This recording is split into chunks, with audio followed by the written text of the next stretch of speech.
Salut à tous, ravi de vous retrouver sur canalturf.com, direction Vichy pour le quintet de ce jeudi 8 juin. Voici tout de suite ma sélection pour cette épreuve de bonne facture. J'ai passé en tête le 4 Speed Delicious.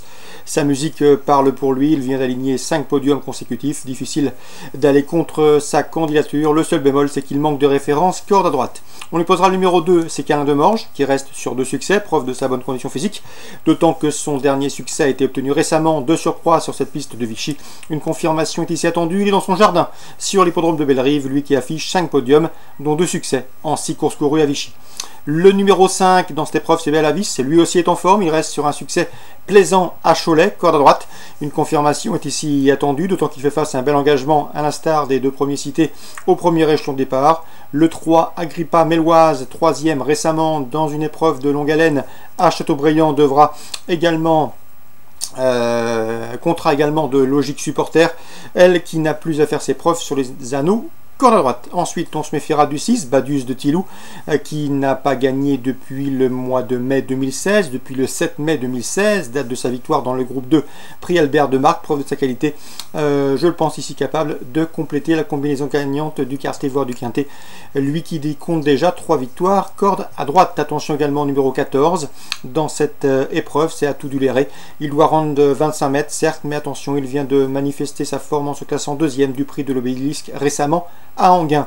Le 9 dans cette épreuve, Serge Josselin, ne doit pas être jugé sur son dernier échec récent, d'autant que la jument avait été jugée digne de participer au Critérium Continental groupe 1 cet hiver à Vincennes, courant décembre. Mieux vaut donc la reprendre. Je ferai confiance également au numéro 12, Vasco de Viette.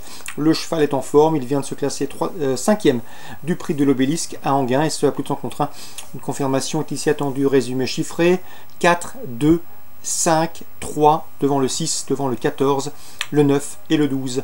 Suite du programme, à Vichy. Dans la première, j'aime beaucoup le 110 Charmeur Ludois. Le cheval est en phase ascendante et fait face à un bel engagement. Il devrait pouvoir en tirer profit.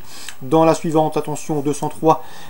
C'est un cheval qui était réprochable depuis ses débuts, Express de Tillard. Une confirmation est ici attendue, d'autant qu'il est bien placé. Le 204, Empereur de l'Arrêt, proche de sa course, conduira l'opposition. La 6e, il y a au départ un certain Tino de Tortière, souvenez-vous, je vous l'avais indiqué dans les pronostics, lors de sa dernière sortie victorieuse, c'était une victoire à la clé le 24 mai, et ce à plus de 20 contre 1, 27 contre 1 si ma mémoire est bonne.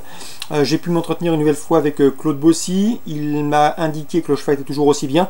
Le bémol, c'est qu'il doit s'y rendre 25 mètres et qu'il y a une opposition européenne, ce qui complique quelque peu sa tâche, mais le cheval est prêt une nouvelle fois à fournir sa pleine mesure. Donc pourquoi pas une place à Bellecote une nouvelle fois pour le 615 Tino de Tortière, mais l'opposition européenne a fière allure.